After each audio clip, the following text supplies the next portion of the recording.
एक समय एक चंद्र विजय नाम का राजा था। उसकी इंद्रमती नाम की रानी थी और वह बहुत भक्तिनी थी। इतना सुख हो करके भी जो परमात्मा की तरफ में भगवान की भक्ति में लगे होते हैं वह पुण्यात्मा विशेष होती है। उसने एक गुरु बना रखा था। गुरु ने ये कहा था कि भगवान विष्णु, भगवान शिव की भक्ति करनी चाहिए, 68 तीर्थों पर जाना चाहिए, एकादशी का व्रत रखना चाहिए। तूने पिछले जन्म में बहुत पुण्य कर रखी है, घने धर्म कर रखी, जिस कारण से तू रानी बन गई। आगे ऐसी ही अच्छा जीवन प्राप्ति के लिए आप साधु संतों को भोजन कराया कर। वैसे तो आए अतिथि को भी भोजन कराओ, उसका भी पुण्य है, लेकिन भगत संत को भोजन कराने का न्यारा ही फल मिलता है। उसने ये सोचा कि साधु संतों को भोजन कराना अनिवार्य है। उसने एक अपना नियम बना लिया कि मुझे भूल ना पड़े। मैं प्रतिदिन संतों को, जितने भी आसपास के संत 20-10, कम से कम एक संत को तो भोजन कराकर ही मैं प्रतिदिन आहार किया करूंगी। और उसने अपने नौकरों से बोला, आसपास जो भी जंगल में कोई साधु संत हैं, उनको प्रार्थना करके आओ कि प्रतिदिन यहाँ भोजन करने आए, और जो यहाँ नहीं आ सकते हैं उनको वहाँ पहुँचा कर आओ।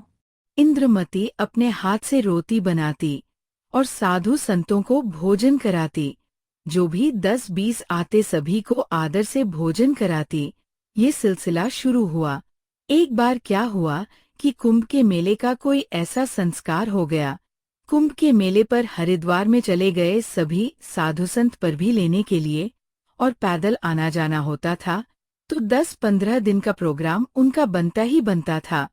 कोई भी संत उस क्षेत्र में रहा नहीं।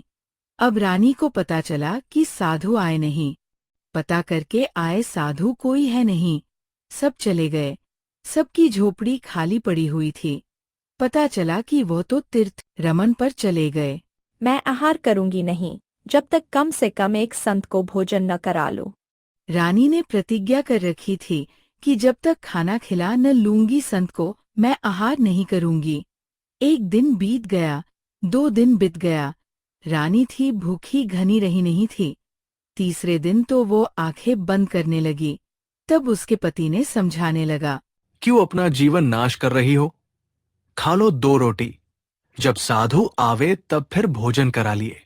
रानी ने भोजन न करने की ठान ली। द्वापर के अंदर परमात्मा करुणामय नाम से आए हुए थे, यही कबीर भगवान। परमात्मा ने देखा कि रानी इंद्रमती मरेगी तो एक साधारण संत बनकर राजा के महल की तरफ आते दिखाई दिए।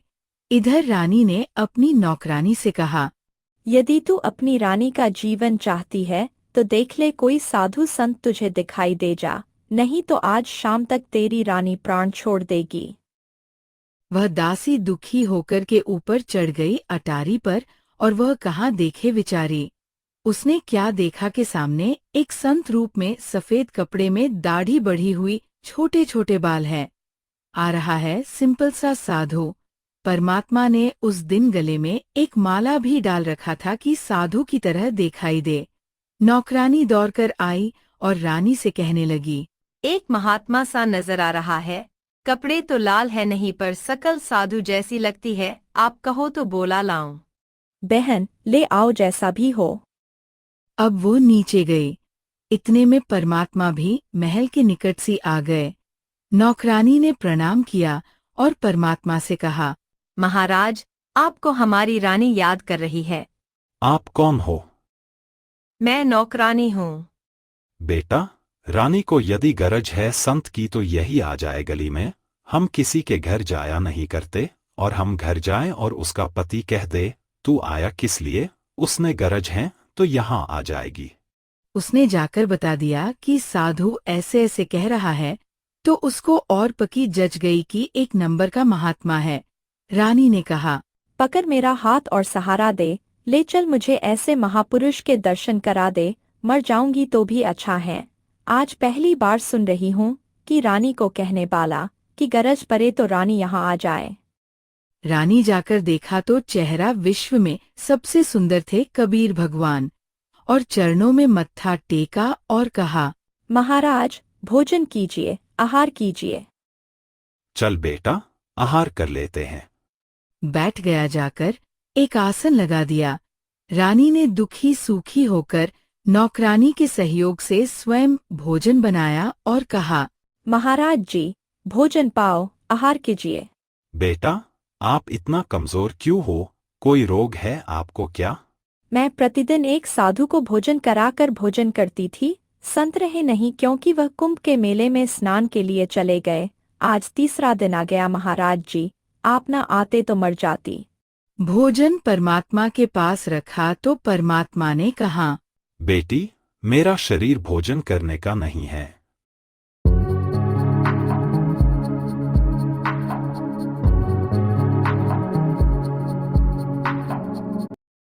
बेटी, मेरा शरीर भोजन करने का नहीं है। मैं तो खाऊं या ना खाऊं, सदा एकरस रहता हूं। जी ठीक है, भोजन नहीं खाओगे तो मैं भी नहीं खाऊंगी। मरना मंजूर है मुझे, मरना ही मुझे उचित है। मैं अपना प्रतिज्ञा भंग नहीं कर सकती। ठीक है, ला बेटा, भोजन कर लेता हूं। परमात्मा ने भोजन किया।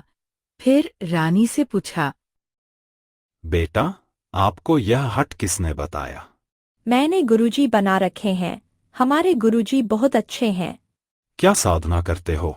श्री विष्णु जी की, श्री शंकर भगवान की, शेरावाली माता की और एकादशी का व्रत करती हूँ और तीर्थों पर भी जाती हूँ। परमात्मा ने अपना ज्ञान समझाना शुरू किया और बोला, बेटी, विष्णु की पूजा करती हो? कहाँ जाओगे और कितने दिन रहोगे? वह तो जितना धर्म मेरे होंगे उतने दिन रह लूंगी, फिर कहाँ जाएंगे पता नहीं। जो साधना आप कर रही हो, पुण्य दान कर रही हो, वो ठीक है। रानी भी बन जाएगी और स्वर्ग भी चली जाएगी, फिर पशु योनियों में अवश्य जाएगी। और यह आपके विष्णु, शंकर और ब्रह्मा सब नाशवान हैं। इनके भक्ति से मोक्ष नहीं होगा, अमर परमात्मा के भक्ति से अमर हो सकते हो। इसी तरह परमात्मा ने बहुत समझाया, पर इंद्रमती नहीं मानी और बोली, इस तरह की बातें तो यह संत आपस में खूब जानते हैं। मुझे अपना गुरु बिल्कुल मेरे हृदय में है। ठीक है बेटी, मैं चला। मान चाहे मत मान, मेरा फर्ज था तेरे को सच्ची बात बताने का। और आज से तीसरे दिन तुझे सर्प डसेगा। तीसरे दिन तेरी सर्प के डसने से मृत्यु होगी।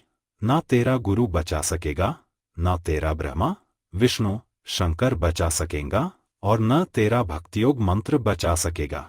ये कहकर महाराज जी उठने लगे तो रानी चरणों में पड़ गई। साधु संत झूठ नहीं बोला करते, ये सोचकर चरणों में गिर गई और कहने लगी, सचमुच महाराज जी। तीसरे दिन आगे तेरी शेष आयु नहीं है और 84 लाख योनियों में जाएगी। महाराज जी, फिर क्या करूं मैं? मैं मंत्र दूंगा बेटा, मंत्र जाप करिए और उस गुरुजी से बात भी मत करिए जो दुश्मन है तेरा। फिर रानी ने मंत्र दीक्षा ली और मन में सोचा कि देखूंगी तीसरे दिन क्या होगा। फिर परमात्मा बोले, बेटा, तीसरे दिन काल आवेगा और मेरे रूप में आवेगा।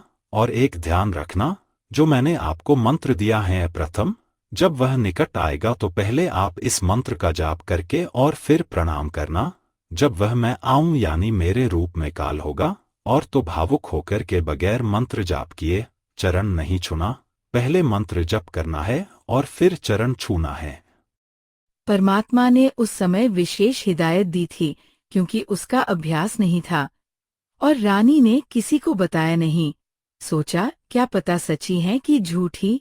तीसरे दिन के 2 बजे के आसपास परमात्मा करुणामय के रूप में काल आ गया और कहा, इंद्रमती, इंद्रमती, कहाँ है बेटा? इंद्रमती ने देखी गुरुजी आ गए। परमात्मा की बात याद आ गई और उसने प्रथम मंत्र जाप कर दिया। उसके प्रथम मंत्र के प्रथम नाम से ही एकदम उसका स्वरूप बदल गया और विकराल शरीर और लंबे दांत और मोटी मोटी आंखें, यह विक्रांत शरीर दिखाई दिया।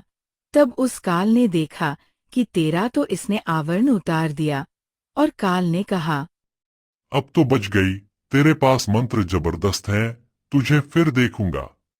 रानी अपने गुरु जी के 100 शुक्र मनाए और अपने नौकरों को राजा को बताती है। काल आया था, मेरी मृत्यु होनी थी, मैंने बनाए हुए गुरुजी ने मेरी उम्र बढ़ा दी। काल जब आ जाता तो क्या तुमको छोड़ जाता? ये तुमने ऐसे ही कहती रहती हो। कोई कुछ कह दे उसकी बात मान जाती हो। रानी वापस आया, 100 शुक्र मनाए और लेट गई ठाट से।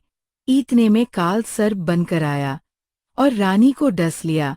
डसते ही रानी के आंखें खुली और सर्प को जाते हुए देख लिया और शोर मचाया। डस ली, सर्प ने डस ली, दौड़ के आओ, सर्प ने डस ली। नौकर नौकरानियां लठ लेकर दौड़ कर आया। लंबा महल था राजा का। सर्प जाता दिखे सबको, मोरी में से निकल गया। रानी अचेत हो गई, मृत्यु को प्राप्त हो गई। राजा ने वैद्य बुलाए, डॉक्टर बुलाए, गार्डू बुलाए, सब कुछ कर लिया। सबने मृत घोषित कर दिया। तब परमात्मा आ गए। जीन नौकरानी ने देखे थे उस दिन भगवान को। उसने कहने लगी, महाराज जी, आपकी शिष्या को सर्प ने डस लिया, सर्प से मृत्यु हो गई। हाहाकार मच गई। तब परमात्मा ने एक बहाना सा करा, मंत्र सा बुदबुदाया और कहा, उठ बेटी। एक सेकंड में रानी खड़ी हो गई। बोलो सद्गुरु देव की जय। डसी सर्प ने जब जा पुकारी, इंद्रमती अकुलाय। डसी सर्प ने जब जा पुकारी, इंद्रमती अकुलाय। आपने तुरंत करी सहाय बेरूली, मंत्र सुनाने वाले आपने तुरंत करी सहाय बेरूली, मंत्र सुनाने वाले। धन धन सतगुरु सत कबीर, भक्त की पीड़ मिटाने वाले, भक्त की पीर मिटाने वाले। धन धन सतगुरु सत Kabir. Convierta contenido escrito a mano en documentos PDF.